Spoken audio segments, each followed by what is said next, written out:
오늘 설교 제목이 탐욕의 무덤입니다. 딱 정하고 나니까 삼류소설 제목 같기도 하고 무협지 마지막 부분 챕터의 제목 같기도 하고 그렇습니다. 그렇지만 이것을 제 탓으로 돌리지 말고 오늘 이 탐욕의 무덤은 오늘 본문 민수기 11장 31절 이후에 나오는 성경에 나오는 바로 그 단어입니다. 그런데 우리가 오늘 방금 성경을 교독했는데 이 단어 못 찾았는데요, 이렇게 말할 수 있을 것입니다. 오늘 본문에 탐욕의 무덤이라는 말은 없습니다. 그러나 대신 기브롯 핫다아와라는 말이 있습니다. 오늘 우리가 함께 나눌 이 말씀이 일어난 장소가 기브롯 핫다아와인데 이 기브롯 핫다아와의 뜻이 탐욕의 무덤입니다. 그러니까 제목이 좀 세상적이다 이렇게 말씀해도 어쩔 수 없습니다. 본문이 오늘 기브롯 핫다아와입니다. 그래도 양호합니다. 처음에는 욕망의 무덤이라고 정해놨습니다. 정해놓고 보니까 너무 야시시한 거예요. 야, 욕망의 무덤 이거 좀 했다. 그래서 만들어낸 게 탐욕의 무덤입니다. 그래서 오늘 이 탐욕의 무덤 기브롯 핫다아와에서 무슨 일이 일어났던가 우리가 같이 한번 생각해 보고자 합니다. 오늘 이 제목처럼 기브롯 핫다아와처럼 오늘 본문은 탐욕에서 시작해서 탐욕으로 끝납니다.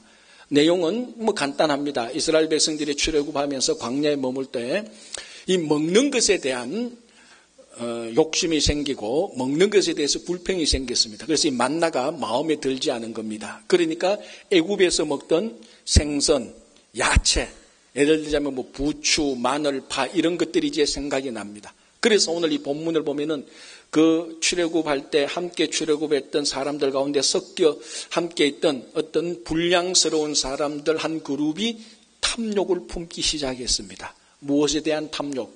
먹는 음식, 먹거리에 대한 탐욕이 생기기 시작했습니다. 그러니까 이게 원망 불평이 되고 이스라엘 전체로 확 번지게 되고 결국 하나님께서 또 메추라기를 주고 또 메추라기에 대한 탐욕 때문에 이스라엘 백성들이 크게 징계받는 그 내용들입니다. 자, 핵심은 먹는 것에 대한 탐욕에서 시작됩니다. 자, 이게 우리가 광야에 있어야 그리고 출애굽해야 며칠 동안 못 먹어야 이런 탐욕이 생깁니까? 그렇지 않습니다. 오늘 이 먹는 것에 대한 탐욕은 애시당초 에덴 동산에서 제일 먼저 일어났던 일들이 바로 이겁니다. 자, 우리 너무 잘 알잖아요. 뱀이 하와를 유혹할 때 무엇으로 유혹했습니까? 우리 저기 밖에 나가서 재미있게 놀자. 저기에 아주 아름다운 자연이 있다. 그거 보러 가자. 그걸로 유혹한 거 아니잖아요. 선악을 알게 하는 열매를 먹는 것으로 유혹했습니다. 그래서 하와가 뱀의 이야기를 듣고 선악을 알게 하는 열매, 즉 선악과를 보니까 세 가지가 나오죠. 어떠했다? 첫 번째, 먹음직스럽고 두 번째, 뭡니까? 보기에 좋았고 세 번째, 지혜롭게 할 만큼 탐스러운지라. 오늘 본문에서 이스라엘 백성들이 탐욕을 품었다는 이 말의 탐욕과 이 창세기 3장 에덴 동산에서 하와가 선악을 알게 하는 열매를 먹고 마음속에 탐스러움을 느낀 것하고 똑같은 단어를 쓰고 있습니다. 그러니까 이 먹거리, 먹는 것에 대한 탐욕은 광야에서만 생기는 것이 아니고 에덴 동산에서 생겼습니다. 여러분, 에덴 동산에서 먹는 것이 부족했습니까? 아니에요. 차고 넘쳤습니다. 아무런 문제가 없었습니다. 그럼에도 불구하고 그 먹는 것, 선악을 알게 하는 열매를 먹었을 때 먹는 것에 대한 탐스러운 마음, 탐욕이 생겼습니다. 그래서 그 열매를 먹고 원죄가 시작되는 것입니다. 그러니까 인간의 오리지널 신, 원죄의 핵심은 다른 게 아니고 탐욕입니다. 살인, 간음, 폭행, 분열, 싸움, 이것이 아니고 탐욕이 들어가서 선악을 알게 하는 열매를 먹은 것이 원죄입니다. 그래서 이 먹는 것에 대한 탐욕, 이것은 가장 처음 일부터 시작됐고 모든 죄에 탐욕이 다 배어 있습니다. 여러분들이 짓고 있는, 여러분들이 지은 모든 죄에 탐욕이 없는 죄는 하나도 없습니다. 정도의 차이는 있지만 다 탐욕이 배어져 있습니다. 자, 출애굽기 때 하나님께서 모세를 통해서 이스라엘 백성들에게 십계명을 주었습니다. 그 십계명 마지막 계명이 무엇입니까? 내 이웃의 아내를 탐내지 말라. 아내만 나온 게 아니죠. 내 이웃의 남종이나 여종이나 내 이웃에 있는 종이나 내 이웃의 짐승이나 밭이나 내 이웃의 어떤 소유도 탐내지 말라. 신명기 5장에서 다시 그 십계명이 반복되는데요. 신명기 5장의 십계명의 마지막 계명 탐내지 말라는 오늘 본문에서 탐욕을 품음에 하고 나올 때 탐욕하고 똑같은 단어를 또 쓰고 있습니다. 자, 10가지 계명 가운데 마지막에 있는 계명 탐욕, 그게 뭐 중요하다고 앞에 9가지 지켜야 될 게 수두룩한데 이렇게 생각할 수 있습니다. 그러나 여러분, 이 십계명의 마지막 계명 10번째 계명이 10번째에 있다고 10번째로 중요한 마지막으로 중요한 계명이 아니라는 걸 알아야 됩니다. 10번째 있다고 9번째보다 덜 중요한 계명이라고 생각하면 큰 착각입니다.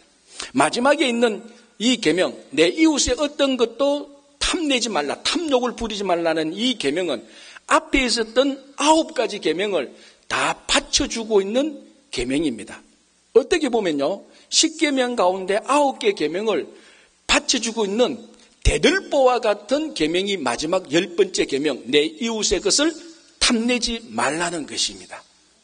만약에 여러분들이 10계명 첫 번째부터 9가지를 다 지켰는데 마지막 10번째 하나를 안 지켰다고 하면은 10번째만 안 지키는 것이 아니고 1번부터 9번째 계명 다 도루묵이 됩니다. 다 무너져 버려요. 이 10번째 계명을 지켜야만 1번부터 9번째 계명이 다 형성이 되는 겁니다. 자, 예를 들자면은 이렇게 보시면 됩니다. 성경의 9가지 열매가 뭡니까? 사랑부터 시작해서 마지막으로 어떻게 끝납니까? 절제입니다. 여러분, 이 절제하고 탐욕하고 아무런 상관이 없습니까? 절제하고 탐욕은 동전의 앞면과 뒷면하고 똑같습니다. 탐욕을 부리지 않는 것이 절제고 절제는 탐욕을 안 부리는 것입니다. 십계명의 마지막 계명이 탐내지 말라고 하는 것처럼 성령의 마지막 9가지 열매의 마지막도 절제입니다. 성령의 8가지 열매, 절제 앞인 8가지 열매를 절제하지 않는다면 그 8가지 열매는 다 무너집니다. 자, 성령의 첫 번째 열매가 뭡니까? 사랑. 사랑의 절제가 없으면 어떻게 됩니까? 그건 정말로 왜곡된 사랑이 됩니다. 가장 큰 문제가 사랑의 절제가 없다. 그게 우리가 흔히 말하는 스토킹이 이제 일어나기 시작하는 것입니다. 충성의 절제가 없으면 과잉 충성하게 되고 그걸로 인해서 공동체는 다 부서지게 됩니다. 마찬가지로 성령의 8가지 열매를 지켜주는 것이 절제이듯이 십계명의 9번째 계명을 지켜주는 것이 탐욕에 관한 것입니다. 그래서 이 마지막 10번째 탐욕은 모든 계명을 지켜주는 든든한 대들보입니다. 자, 우리가 어릴 때 운동회 할 때 보면요, 마지막 운동회의 마지막 경기는 무엇으로 끝납니까? 예, 달리기죠. 그 운동회 순서는 다 똑같은 거 그때, 그죠? 제가 했을 때 운동회도 달리기, 어떤 달리기? 계주, 천군, 백군 나누어서 천군에서 제일 잘 뛰는 애 4명 또는 6명, 백군에서 제일 잘 뛰는 애 4명 또는 6명입니다. 그래서 순서를 뽑아서 릴레이 경기를 합니다. 여기서 물론 당연히 중요한 것은 잘 뛰는 선수를 뽑는 거죠. 그러나 양쪽에서 선수의 실력이 비슷할 때 어느 팀이 이기겠습니까? 이 선수 4명을 어떻게 조합하느냐에 따라서 실력은 비슷한데 이기고 지고가 결정납니다. 그러니까 반드시 선수 4명을 배치하는데 1번하고 4번은 제일 잘 뛰는 사람을 해야 돼요. 왜 그러느냐고요? 제가 뛰어봤거든요. 전 1번, 4번은 못 뛰어서 2번, 3번 중간에 뛰었어요. 왜 1번은 선두를 뛰어니까 먼저 뛰어서 일단 주도권을 쥐어야 됩니다. 그래서 1번은 잘 뛰는 애 합니다. 그리고 반드시 마지막에는 제일 잘 뛰고 용기와 배짱이 있는 애를 시켜야 돼요. 왜냐하면 우리 팀이 지고 있는데 바톤을 쥐었다. 거리가 떨어진다. 아이고 안 되겠구나. 그래서 낙심하지 않고 그래도 갈 수 있다고 배짱과 용기가 있는 애가 마지막에 바톤을 쥐고 실력으로 달려갈 때 이길 수가 있습니다. 자, 그러면은 선수 4명이 있는데, 릴레이 선수 4명인데 마지막에 뛰는 4번째 주자가 제일 못해서 4번째입니까? 아니에요. 앞에 3명이 실수한 것을 만회할 수 있는 유일한 선수가 이 마지막 선수예요. 어떻게 보면은 마지막 선수가 제일 중요한 선수일 수가 있습니다. 10계명의 마지막 계명, 내 이웃의 것을 탐내지 말라는 것은 어쩌면은 1번부터 계명, 1번부터 9가지 계명을 보다 더 중요한 계명이 될 수가 있습니다. 실제로 제가 제 서재에 있는 책 가운데 10계명에 관한 책을 쭉 모아서 보면요, 모든 책이 10계명을 강해나 해석할 때 첫 번째 계명부터 합니다. 첫 번째, 주 너의 하나님 외에는 다른 신을 섬기지 마라. 2번째, 3번째, 4번째 이렇게 계명이 나오는데, 제가 가지고 있는 책 가운데 제이 존이라는 사람이 있었던 책 10계명 강해는 유일하게 마지막 계명부터 강해를 합니다. 참 특이한 책이에요. 10번째 계명을 강의하고 그 다음 번째 9번째 계명, 그 다음에 8번째 계명, 10계명 이 강의를 10번째 계명부터 거꾸로 해나가기 시작합니다. 서문을 읽어보면 이렇게 되어 있습니다. 왜 자기가 그렇게 강의를 하는가 하면은 10계명을 이 동심원으로 생각한다는 겁니다. 그러니까 동심은 가장 마지막 바깥에 있는 큰 원, 이것이 10번째 계명이고 그 다음에 9번째, 그 다음 8번째, 제일 안에 있는 핵심 코어, 첫 번째 계명, 하나님 외에는 다른 신을 섬기지 말라. 그래서 이렇게 해서 10번째 계명부터 바깥에서부터 안쪽으로 쭉 쳐들어갑니다. 그래서 자기는 10번째 계명부터 한다는데 참 일리가 있어요. 그런데 제가 그 책을 읽어볼 때는 그거보다 더 중요한 것, 즉 저자가 발견하지 못했던 것, 그걸 읽는 독자만 느꼈던 것 중요한 게 하나가 있었습니다. 뭔가 하면은, 10번째 계명, 내 이웃의 어떤 것을 탐내지 말라는 것을 보고 9번째, 8번째 읽으니까 10계명이 더 명확히 보입니다. 여러분 한번 읽어보십시오. 왜냐하면은 1번부터 9번, 9번째 모든 계명이 탐욕과 관련되지 않은 계명은 하나도 없습니다. 자, 제일 쉽게 도적질 하지 말라. 탐욕이죠. 간음하지 말라. 탐욕이죠. 하나하나 따져보면 전부 다 탐욕과 관련이 있습니다. 자, 그럼 세 번째 계명은 뭡니까? 네, 그럴 줄 알았습니다. 하나님의 이름을 망령되이 일컫지 말라. 이게 무슨 탐욕하고 상관이 있습니까? 라고 물을 수 있겠지만은 한꺼풀만 벗겨보면 탐욕이 있습니다.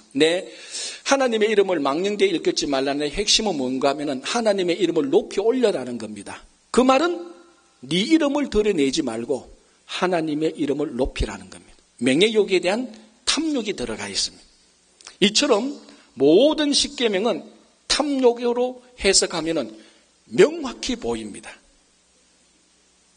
마지막에 있는 10번째 계명 탐욕은 계명의 핵심 중의 핵심입니다. 오늘 이스라엘 백성들이 출애굽 광야에서 하나님께 주신 만나가 있음에도 불구하고 탐욕을 품었습니다. 그것은 반드시 죄로 연결되어 있는 것입니다. 그래서 모든 죄마다 탐욕은 다 배어 있기 때문에 우리 일상적인 삶 속에도 모든 죄는 탐욕이 다 배어 있습니다. 그러면 간단합니다. 죄를 짓지 않기 위한 첫 번째 방법 무엇입니까? 탐욕에서 벗어나라는 것입니다.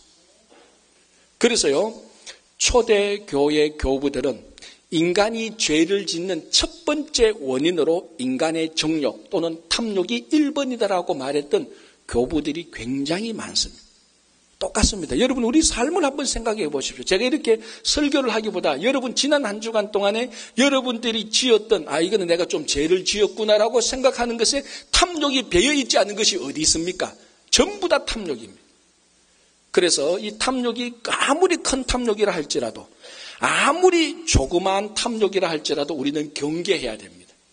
자, 탐욕은 욕망입니다. 그런데 우리가 하나 욕구와 욕망은 구별할 줄 알아야 됩니다. 욕망, 즉 탐욕은 죄의 원인이지만 욕구는 정당한 권리입니다. 무슨 말인가 하면은 사람이 밥을 먹지 않으면 배가 고픕니다. 그래서 음식을 찾아서 밥을 먹습니다. 이건 욕망입니까? 욕구입니까?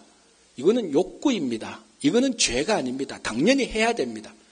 그런데 사람의 많은 바라는 것 가운데 욕구가 있는데 욕구는 죄가 아닙니다. 그러나 욕구를 뛰어넘어서 더 바랄 때 그게 욕망, 탐욕입니다. 그건 반드시 죄와 연결됩니다. 그리고 정당한 욕구가 아닌 비틀린 욕구는 욕망으로 되어서 죄가 되는 것입니다. 그래서 우리 삶 속에 욕구를 뛰어넘는 것 약간이라도 뛰어넘는 그것은 바로 탐욕입니다. 욕구를 약간이라도 뛰어넘는 탐욕은 언제나 경계해야 되고 언제나 우리가 조심해야 되는 것입니다.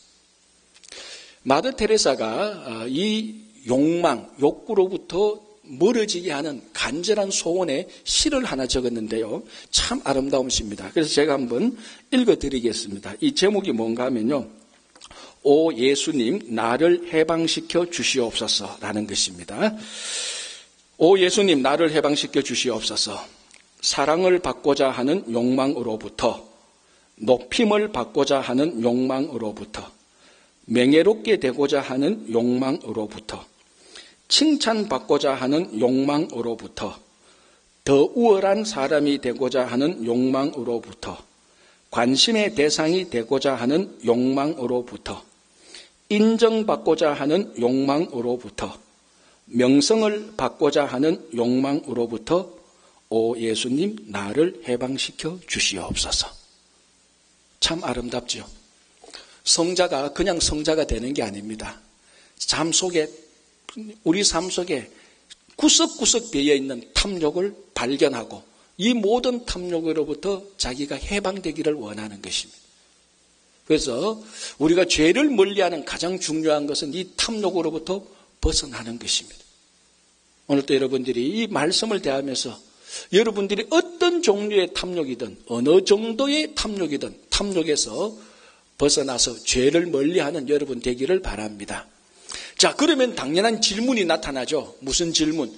어떻게 하면 탐욕으로부터 벗어납니까? 우리 속에 덕실덕실 배어있는 구석구석 섬세하게 배어있는 이 탐욕을 어떻게 우리가 벗어날 수 있습니까? 라는 질문이 생깁니다. 그 질문에 대한 해답, 해결책이 오늘 본문에 있습니다. 오늘 본문에 무슨 내용입니까? 하나님께서 광야에서 이스라엘 백성들이 충분히 살아갈 수 있도록 만나를 주셨고 메추라기를 주셨습니다. 즉 해결책이라는 것은 탐욕에 대한 해결책이라는 것은 하나님께서 주신 만나와 메추라기에 만족해 하는 것입니다. 하나님께서 주신 것에 대해서 만족할 때 탐욕은 결코 우리 마음을 비집고 들어오지 못합니다. 만약에 오늘 이스라엘 백성들이 그 광야에서 하나님께서 주신 만나와 메추라기에 만족해 했다면 애굽에서 먹었던 생선과 야채가 생각나지 않았을 것입니다. 그런데 만약에 오늘 이스라엘 백성들이 하나님에 대한 하나님 주신 만나와 메추라기에 만족해 했다면 애굽에서 먹었던 것이 들어온다 할지라도 충분히 물리칠 수 있었습니다. 왜냐하면 만족은 감사와 기쁨과 즐거움이기 때문에 그랬습니다. 간혹 어떤 분들은 하나님께서 주신 것에 만족해 하세요. 그러면 만족을 잘못 오해해서 이 만족이 마치 자포자기하거나 현 상태에서 더 이상 앞으로 나가지 않고 현 상태를 유지하는 것으로 착각하는데 만족은 자포자기도 아니고 진보를 포기하는 것도 아니고 만족은 하나님께서 내게 주신 것에 대한 감사가 만족입니다. 하나님께서 내게 주신 것에 대한 기쁨과 즐거움이 만족입니다. 그래서 하나님께 주신 만나와 메추라기에 우리가 만족해야 할 때, 다른 말로 하면 감사하고 즐거워하고 기뻐할 때 무슨 애굽의 고기와 야채가 생각이 나겠습니까? 만에 하나 누가 들어와서 옆에서 애굽의 고기와 야채로 우리를 유혹한다 할지라도 내 마음속에 하나님께서 주신 만나와 메추라기에 만족해 하는데 거기에 감사가 있는데 거기에 기쁨과 즐거움이 있는데 누가 애굽의 고기와 야채로 유혹한다 할지라도 거기에 넘어가겠습니까? 탐욕을 이기는 방법, 탐욕에서 벗어나는 것은 오늘 본문에 나온 것처럼 하나님 주신 만나와 메추라기에 만족해 하는 것입니다. 자, 여러분, 오늘 이 메추라기를 한번 보십시오. 하나님께서 메추라기를 주셨는데 얼마만큼 주셨습니까? 오늘 본문 31장 이후로 보면요. 메추라기 주신 양이 어느 정도인가 하면은 하루 사방으로 하루 걸을 수 있는 거리에 줬다는 겁니다. 그리고 메추라기를 준 두께가, 메추라기를 쌓아놓은 두께가 2규빗이 됩니다. 이게 지금 어느 정도인지 감이 안 잡히죠. 자, 고대 중동 때 요즘 똑같습니다. 사람이 하루 걸어갈 수 있는 거리를 보통 40km로 봅니다. 마일로 따지면 25마일. 하루 종일 장년이 걸어갈 수 있는 길이 25마일입니다. 그러니까 사방으로 25마일이라는 것은 이게 사방으로 보면 이게 25마일 이렇게 해서 사방으로 25마일 이 면적의 두께가 2규빗. 1규빗이 팔끝에서 그러니까 그 손끝에서 요 중간까지입니다. 그러니까 약 1m 약간 못 됩니다. 그러니까 제 한 허리보다 약간 밑에 이 정도 두께의 메추라기가 찼습니다. 사방 25마일. 그런데요, 한 사람이 조사를 해보니까 서울시 크기가 사방 25마일 크기하고 비슷하대요. 모양은 다르지만. 그러면은 그날 하루에 하나님께서 메추라기를 주신 양이 얼마만큼 됩니까? 서울시 크기의 두께를 1m 정도로 메추라기를 줬습니다. 이게 몇 마리입니까? 모르죠. 엄청나게 많이 줬습니다. 그래야 한 200만 명이 하루 먹고 살지요. 광야 200만 명이 있으니까. 그런데 그 메추라기를 줬는데 오늘 본문을 보면은 적게 거둔 사람이 10호멜을 거두었다라고 말합니다. 자, 이게 또 얼마만치인 걸 알아야 됩니다. 이 한 호멜은, 이 호멜이라는 것은 양의 단위인데 이스라엘 백성들이 측정하는 가장 큰 양의 단위가 호멜입니다. 그래서 거기 시대 때마다 호멜의 양이 다른데 가장 적은 걸로 따져도 한 10호멜은 600갈론에서 1000갈론 됩니다. 자, 갈론이 뭡니까? 여러분 저 시비에 가서 물 하나 사면 물통 있죠. 요만한 물통. 그게 1갈론입니다. 그러면은 제일 적게 아무리 적게 거두어도 거둔 사람이 600갈론을 거두었습니다. 물통 고른 걸 600개 되는 만큼 거두었습니다. 정상적으로 한 1000개 정도 거두었죠. 여러분 1000갈론을 메추라기를 거두었습니다. 그게 한 사람인지 한 가족인지 한 집단인지는 모르겠습니다.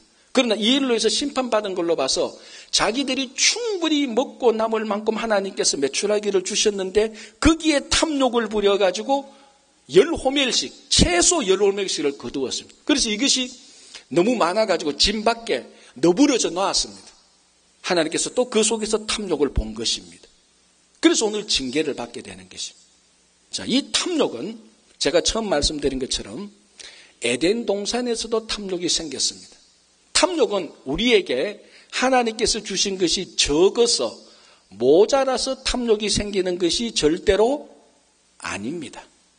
오늘 이스라엘 백성들에게 넘치도록 메추라기를 주셨는데도 이스라엘 백성들은 탐욕을 내어서 최소 10호멜씩 거두었습니다. 하나님께서 화가 나셔서 그 탐욕을 불로 태워버렸습니다. 그래서 탐욕을 낸 사람이 죽게 되었습니다. 그곳을 기브롯 핫다와 탐욕이 죽게 되었다라고 말을 하는 것입니다. 여러분, 탐욕에서 벗어나는 것은 하나님께서 주신 것에 많고 적음이 중요한 게 아닙니다. 그 색깔이 어떠냐가 아니고 하나님께서 주신 만나와 메추라기에 만족해할 때, 감사할 때, 기뻐할 때 탐욕은 물러가게 되는 것입니다. 그 월가의 이제 히스토리를 보면은 한때 전설적인 기업 합병가라는 이반 보에스키라는 사람이 있었습니다. 이반이 아주 악명 높은데요. 이 사람이 얼마나 유명했는가 하면 그 대학교 졸업식 가서 대학교 졸업식 때 하는 내용이 너희들은 탐욕을 부려라 이렇게 말을 합니다. 자본주의에서는 탐욕을 좀 부리는 게 정당하다. 그건 탐욕을 합리화합니다. 자, 이 사람이 한 번은 돈을 많이 거두어서 기업 합병을 많이 해서 돈을 많이 거두어서 한때 세계 400대 부자 명단에 들었습니다. 여러분 감이 안 잡히죠? 안 잡히죠. 뭐 400대 부자에 들어갈 일은 없으니까 생각도 해본 적이 없으니까. 여러분 전 세계에 400대 부자의 명단에 들어간다는 게 얼마만큼 돈이 많아야 됩니까? 그 이안 보에스키가 400대 부자 명단에 자기 이름이 들어가는 것을 보고 좋아했을까요? 기분 나빠했을까요? 내용은 모르겠는데 질문의 내용을 딱 보니까 기분 나빠했을 것 같죠? 예. 400대 명단에 자기 이름이 들어간 것을 보고 굉장히 우울했답니다. 왜? 그 400대 명단에 자기 이름이 아래에 있었다고. 그걸 보고 기분 나빠했다는 거예요. 도저히 이해가 안 되는데 한편 생각해 보면 이해가 돼요. 그렇겠구나. 우리도 혹시 어떤 명단에서 내하고 라이벌 되는 사람의 이름이 올라가 있고 내가 저 밑에 내려가 있으면 우리도 그것 때문에 우울해질 수 있겠구나라는 생각이 들었습니다. 이 400대 명단, 전 세계 400대 부자 명단에 들어도 자기 이름이 위에 있지 않고 밑에 있다고 해서 우울한 것이 탐욕의 정명입니다. 결국 이 이반 보에스키는 탐욕을 부리다가 부정을 행해서 나중에 감옥에 가게 됩니다. 여러분, 그 야곱의 사다리라는 책에 참 재미있는 대화가 있습니다. 손자가 야곱 할아버지에게 이렇게 묻습니다. 할아버지, 자기는 나중에 큰 부자가 될 거래요. 할아버지, 나는 나중에 큰 부자가 될 거예요. 하니까 이 야곱 할아버지가 손자에게 이렇게 말합니다. 야곱아, 너가 지금 원하는 것을 약간만 줄이면 지금 너는 이미 부자가 된 거란다. 이렇게 말을 했다고 합니다. 그 말을 들은 또 손자가 이렇게 물었습니다. 할아버지는 그럼 더 많이 갖고 싶지 않으세요? 이렇게 말하니까 또 할아버지가 대답합니다. 얘야, 세월이 흘러가면은 내가 원하는 것을 다 가져서 부자가 되는 것이 아니고 그런 것들이 필요하지 않다는 것을 알게 되어서 부자가 된단다. 이렇게 대답을 했습니다. 자, 여러분, 이 야곱 할아버지에게서 여러분 탐욕을 발견합니까? 아니죠. 만족함을 봅니다. 이안 보에스키라는 그 기업 합병가에서 만족을 봅니까? 400대 부자 명단에 들어가도 만족해하지 못하는 탐욕의 사람을 보게 됩니다. 사도 바울이 뭐라고 말합니까? 빌립보서 4장 11절에서 내가 어떠한 형편에 있든지 나는 자족하기를 배웠노라. 만족하기를 배웠노라. 하나님께서 내게 주신 어떤 형편과 상황, 그 모든 것에 대해서 나는 감사하고 기뻐하고 즐거워하는 것을 배웠다라고 말했습니다. 그래서 빌립보 감옥에 갇힌 사도 바울은 그 안에서도 감사했습니다. 기뻐했습니다. 왜 기뻐합니까? 하나님께 주신 그 상황에 만족해 했기 때문에 그렇습니다. 여러분, 우리 모든 사람 안에 이 탐욕의 마음이 있습니다. 오늘 우리가 이 본문을 보면서 어떻게 탐욕을 벗어날까? 하나님께 주신 만나오 메추라기에 만족함으로, 감사함으로, 기뻐함으로 탐욕을 벗어날 때 오늘 우리 안에 있는 탐욕을 땅에 묻어버리게 되는 것입니다. 그래서 오늘 우리 안에 있는 만족을 통하여서 하나님께서 주신 것에 대해서 만족을 통하여서 기브롯 핫다아와 우리 안에 있는 탐욕을 묻어버리는 기브롯 핫다아와의 일이 일어나기를 간절히 바랍니다. 자, 오늘 본문은 이 탐욕의 결과로 끝납니다. 이미 내용을 아시다시피 어떻게 끝납니까? 탐욕을 부린 사람을 하나님께서 징계해서 죽게 됩니다. 즉 탐욕의 결과는 반드시 사망으로 나타납니다. 여러분, 야고보서 1장 15절이 어떻게 말합니까? 욕심이 잉태한 적 죄를 낳고 죄가 장성한 적 사망을 낳느니라. 그러니까 탐욕, 죄, 사망입니다. 이 패턴은요, 성경 전체에 그대로 나옵니다. 자, 우리가 가장 잘 아는 아간 봅시다. 잘 알잖아요. 이스라엘 백성들이 요단강을 건너서 여리고성을 점령할 때 하나님께서 여호수아를 통해서 명령을 내립니다. 여리고성에 있는 것은 모두 다 태워서 하나님께 드려라. 그런데 이 아간이라는 사람이 여리고성을 점령할 때 시날산 외투와 금과 은을 보고 탐심이 생겼습니다. 그래서 시날산 외투와 금과 은을 태우지 않고 몰래 가져와서 자기 텐트 땅밑 속에 감추어 두었습니다. 이 일로 인하여서 무슨 일이 생깁니까? 아이성과 그 다음 아이성과 전투할 때 이스라엘 백성들이 패배하게 됩니다. 많은 이스라엘의 남자들이 죽게 됩니다. 그래서 여호수아가 이 일이 어떻게 된 거냐? 나중에 알아보니까 아간의 죄 때문입니다. 그래서 아간을 데리고 와서 아간과 그 가족들을 돌로 쳐 죽이고 아간에 소유된 짐승도 다 죽이게 되는 것입니다. 그래서 아간과 그 가족들 묻은 골짜기를 아골골짜기라고 말합니다. 보십시오. 아간이라는 한 사람의 탐심, 이 탐심이 훔치는 죄를 지었고 이 죄로 인하여서 자기뿐만 아니라 자기 가족들, 자기에게 속한 짐승도 비참하게 죽고 아이성 전투로 인해서 이스라엘 백성들이 많이 죽게 됩니다. 욕심은 죄를 낳고 죄는 장성한 즉 사망을 낳게 되는 것이. 오늘 본문이 그렇잖아요. 이 탐심, 탐욕을 부려서 결국 많은 사람들이 징계를 받아 죽게 됩니다. 우리 성경에서 가장 악독한 여인이라고 말하는 이세벨이 어떻게 죽습니까? 어떻게 죽게 됩니까? 예후가 반란을 일으킵니다. 반란을 일으켜서 이세벨이 있는 집 안에 들어옵니다. 그러니까 이세벨과 같이 있던 신하가 겁이 나서 자기가 살려고 이세벨을 창밖에 내다 던집니다. 그러니까 창밖에 내어진 이세벨이 밖에 나가서 떨어져서 그 피가 담벼락에 묻고 마침 옆에 있던 말의 피가 묻게 되면서 말이 밟아서 이세벨을 죽이게 되는 것입니다. 그래서 그 반란이 끝나고 이세벨을 장사 지내려고 이세벨의 시신을 수거하니까 남아있는 것은 두골과 손과 발밖에 없습니다. 뭐가 사라졌습니까? 몸이 사라졌습니다. 몸뚱아리가. 알고 보니까 지나가던 개들이 이세벨의 몸뚱아리를 다 먹어버렸습니다. 성경에서 가장 비참한 죽음을 맞이했던 한 여인의 삶입니다. 왜 이세벨이 이렇게 비참하게 죽었죠? 딱 하나, 탐욕 때문입니다. 무슨 탐욕? 자, 여러분 나봇의 포도원 사건 알죠? 이세벨의 남편이었던 왕 아합이 왕궁 옆에 있는 나봇이라는 사람의 포도원이 마음에 들었습니다. 그래서 나봇에 가서 이 포도원을 내한테 넘겨라, 팔아라, 내가 값을 후하게 쳐주겠다라고 말하니까 나봇이 말합니다. 왕이시여, 이것은 우리 조상 대대로 물려받은 유산이기 때문에 팔 수가 없습니다. 이해해 주십시오. 아합이 그 소리를 듣고 왕궁에서 끙끙 앓아 눕습니다. 참 무서운 일이지, 그죠? 그 왕의 포도원이 얼마나 많겠습니까? 그거 하나 탐심을 버리지 못해서 끙끙 앓아 누우니까 이세벨이 와서 말합니다.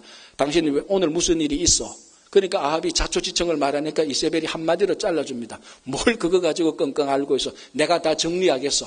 내한테 맡기시오. 그래서 이세벨이 음모를 꾸며서 나봇을 반역자로 만들어서 돌에 맞아 죽도록 합니다. 그리고 이 포도원을 싹 뺏어옵니다. 자, 이런 일을 보고 하나님께서 엘리야에게 가서 선포하게 합니다. 엘리야가 뭐라고 선포합니까? 앞으로 이 일 때문에 아합 가문에 속한 모든 남자는 죽게 되겠고 이세벨 너는 지나가는 개와 공중의 새가 너의 몸을 먹게 될 것이다 라고 선포합니다. 그 결과로 이세벨이 그렇게 비참하게 죽게 됩니다. 자, 이 비참하게 죽게 되는 이유는 하나입니다. 뭡니까? 그 나봇의 포도원 하나에 대한 탐욕 때문입니다. 탐욕은 반드시 사망으로 결론이 납니다. 그래서 우리 속에 있던 아무리 조그만 탐욕이라도 우리는 경계하고 그 탐욕으로부터 벗어나야 됩니다. 자, 우리가 다 미국 땅에 살고 있습니다. 저도 어릴 때 미국에 대한 환상이 많았습니다. 미국은 청교도의 나라요. 개척자의 정신이 가득한 나라다. 누구든지 가면은 아메리카 드림을 이룰 수 있다. 틀린 말은 아니죠. 아직도 여전히 그런 일들이 일어나고 있습니다. 그러나 역사를 정확히 배우고 미국에 와서 정확히 봤을 때에 그것만이 미국의 역사가 아니라는 것을 우리가 다 알고 있잖아요. 신앙이라는 것은 환상을 가지는 게 아니고 신앙이라는 것은 현실을 정확히 보고 이 현실 속에서 이 현실을 어떻게 하나님으로 만들어가느냐가 신앙입니다. 자, 우리가 살고 있는 이 미국의 현실, 지나간 과거가 개척자 정신과 청교도 정신만 있었습니까? 그 반대도 있었어요. 그 반대가 뭡니까? 학살과 땅을 빼앗는 일이 있었습니다. 미리 말씀드리자면 그렇다고 해서 미국을 미워하거나 백인을 미워하는 그런 마음은 추호도 없습니다. 그러나 정확한 사실은 그 미국 사람들이 학살과 땅을 빼앗는 그 동기가 무엇인가 하면 마음의 탐욕입니다. 자, 역사를 간단하게, 아주 간단하게 보면은 서부 개척 시대에 동쪽에 있는 미국인들이 서쪽으로 개척하러 갈 때 그 대평원에 있는 인디언과 만나지 않을 수가 없습니다. 그 인디언과 만나면서 갈등도 생기죠. 당연하죠. 싸우기도 하죠. 당연하죠. 오해도 하죠. 당연하죠. 그렇게 이렇게 하다 보니까 인디언들이 살고 있는 그 땅에 대한 협약, 즉 약속을 하게 됩니다. 그 약속이 뭔가 하면 너희들이 이 땅은 우리가 계약을 맺었던 협약했던 이 땅은 이 땅 안에 너희들이 살고 있는 한 북미 원주민 인디언 너희들이 살고 있는 한 누구도 건드리지 않겠다고 협약을 합니다. 참 좋게 잘 끝나는가 했던데 희한하게도 그 협약을 맺었던 땅마다 금광이 나타나기 시작합니다. 금이 나타나기 시작하고 때로는 금은 없는데도 금에 대한 나타났던 소문이 나타납니다. 이제 미 정부도 마찬가지로 그에 대한 탐심이 생깁니다. 어떻게 우리가 협약에서 맺었던 저 땅에 금광이 나타나는데 저걸 어떻게 우리가 가로채를 수 있을까? 탐욕이 생깁니다. 그래서 협약 맺었던 것을 무효화시키기도 하고 그걸 없애버리기도 하고 그 협약을 물리기도 하고 전부 다 강제력으로 폭행으로 그리고 그것을 속이기도 해서 그러는 과정 가운데 그 땅을 빼앗고 학살하는 일들이 일어났습니다. 이 학살과 땅을 빼앗는 그 동기가 뭡니까? 금에 대한 인간의 탐욕입니다. 그 금에 대한 탐욕 때문에 학살과 땅을 빼앗는 착취의 역사가 우리 미국 역사의 부끄러운 역사로 남아있는 것은 누가 어떻게 해석하더라도 그 사실은 정확합니다. 탐심은 반드시 사망으로 나가게 됩니다. 희한한 것은 탐욕을 부리는 주체도 사망으로 가게 되고 탐욕을 부렸던 대상 객체도 사망으로 갑니다. 그러면 이 미국 역사를 가만히 볼 때 한 가지 질문이 생깁니다. 결국 탐욕의 결과로 학살을 당했고 땅을 빼앗긴 인디언들은 아직까지도 회복 못하고 지금 미국 곳곳이 흩어져서 여전히 황폐된 삶을 살고 있습니다. 말할 수 없는 낙담과 절망 속에서 그네들은 살고 있습니다. 그런데 그 일을 자행했던 탐욕을 품었던 사람들에게는 아직 심판이 임한 것 같지가 않습니다. 심판을 임하라는 것이 아니고 하나님께서는 지금 그 심판을 막고 계신다는 것입니다. 그 심판의 대상이 되었던 객체가 되었던 인디언들은 말할 수 없는 비참한 속에 있는데 그 탐욕을 품었던 사람들은 아직 그렇게 살고 있습니다. 심판이 연기된 가운데 있습니다. 자, 이때에 정말 중요한 일이 있습니다. 그 탐욕의 결과로 황폐된 땅에 살고 있는 그 사람들에게 탐욕의 반대인 사랑과 희생과 섬김으로 그곳을 가서 그네들을 회복시켜야 됩니다. 그게 다름 아닌 인디언 선교입니다. 그래서 금광이 일어나서 탐욕이 나왔던 수없이 많은 장소들,